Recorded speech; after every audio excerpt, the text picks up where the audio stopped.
welcome back. It's another day, Sunday. Go back to work Monday. Not sure how much longer the weather's going to hold out, and gonna try and make the push to get the brakes done on the truck today. I got to hook to the trailer. I got to haul some stuff to a dump, so this absolutely needs to get done. So I got a couple of hours before it gets darker than I'd like to be working, and so I'm going to go ahead and get the garage opened up. Got some new jack stands. They are not Harbor Freights. The next time consuming thing will be the fluid change. I'm going to go ahead and take all the old fluid out of the master cylinder and fill it back up with new, and then start pulling new through the lines, starting at the farthest wheel away from the cylinder, and then working my way closer to the master cylinder. Primarily doing that because the truck's 2016. We're 2020. Fluid is now 4 years old. I had the pads hanging up on the front end on one corner, so we've definitely gotten some fluid hot. I don't know exactly how hot. We'll see what the fluid we'll see what the fluid color looks like whenever we get to that point.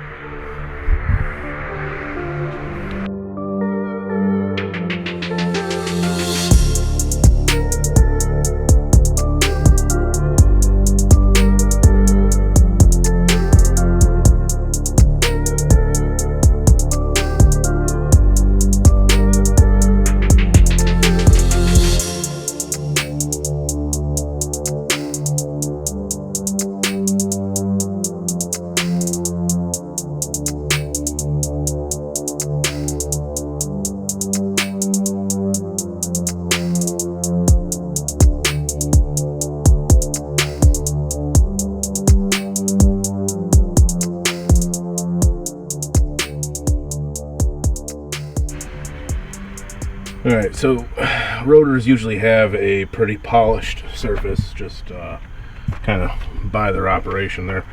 You can see that the rotor's gotten hot. It's flaked on the outside there. That's a pretty dull surface. So my traction with this wheel braking is probably really limited. Most of the life of the outboard pad is actually gone. When I looked at the pads in the rear, they looked like they had plenty of life left in them still, but these are definitely spent. Brakes aren't supposed to drag, but I definitely got issues with dragging now. The other side doesn't look nearly as bad, and they wanted to make sure that rotor stayed under an assembly. 6 of those retaining clips.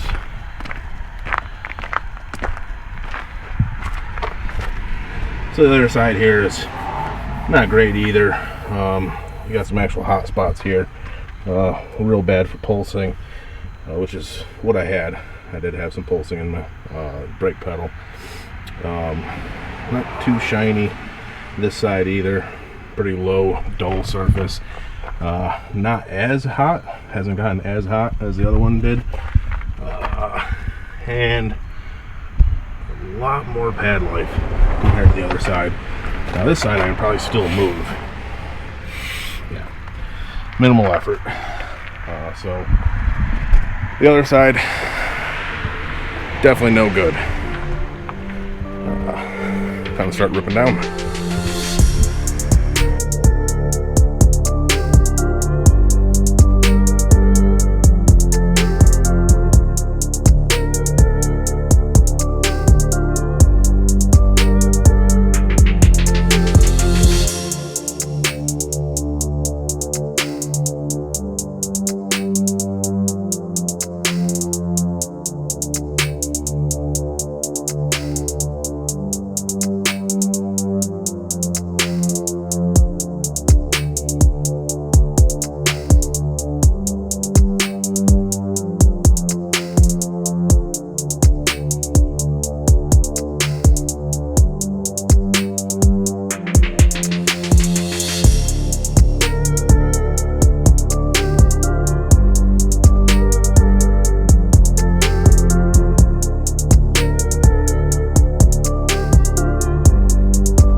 Well, the fronts were supposed to be easier.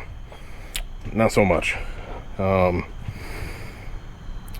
Definitely baked on, quite a bit of rust. Biggest hammer I got is a 2.5 pound sledge, and I had to get quite aggressive with it. I'm hoping the passenger side isn't as bad, considering it won't be baked on quite like the driver's was.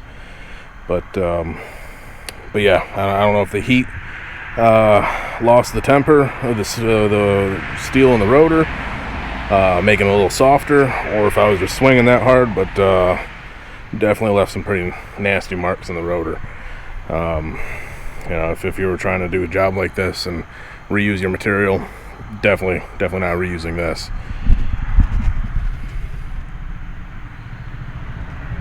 All the way around. Well, I was trying to get it to break out. Sorry, break loose.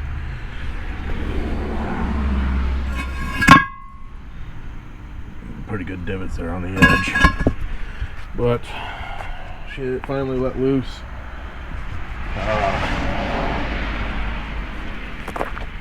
Again, there's the inboard pad and how much lining is left on that inboard pad versus that outboard. The slides move just fine, so this pad has to have gotten stuck and hung up. I've already cleaned everything up on the driver's side, slung a little bit of paint. Go ahead and let that start drying, and get over here to the passenger side, and I've already got a little bit of WD-40 out of PB Blaster sitting on this, so hopefully everything comes apart nice and easy, or at least easier than the driver's side did. And then it'll be just a matter of throwing stuff together. About an hour before it rains, or so the weather tells me. Alright, gotta keep moving.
so that wraps it up for the fronts.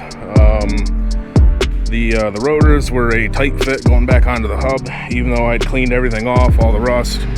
I definitely threw some never sees on that. That way it hopefully comes back off in the future. They did the same thing in the rear rotors that they did in the front rotors.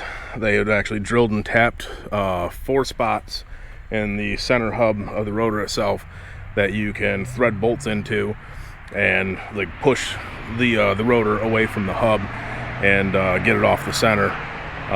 So I took a little bit of time, did a little bit of touch-up painting in the wheel well too. Overall, you know, truck looks much better. The same effect as the rears. I got that yellow on the red, looks very Ferrari. Then you add the purple, and the purple doesn't look bad, but it definitely gives it a different vibe. So this is the end result.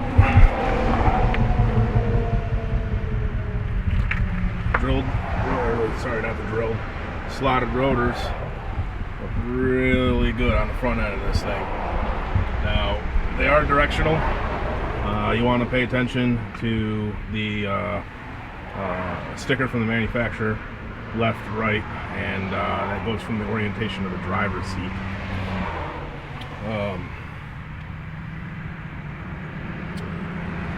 Now you'll also notice that the old calipers are already out of here.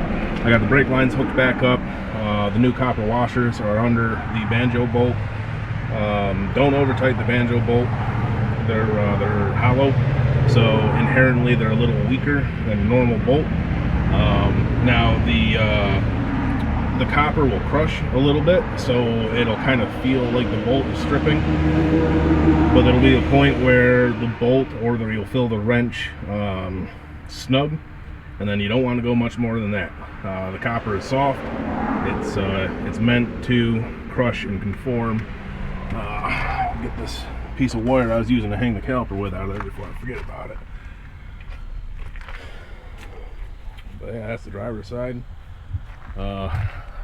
Working on getting the brake fluid changed now. Reservoir's empty, and I got the power bleeder in the back wheel of the truck. So yeah, that's the end result of the brake job on my 2016 Ram 3500 single rear wheel. Like I said, I chose EBC just because I have a little bit of experience with them. Had really good results with them. I'm expecting to have the same results, if not better, with the truck.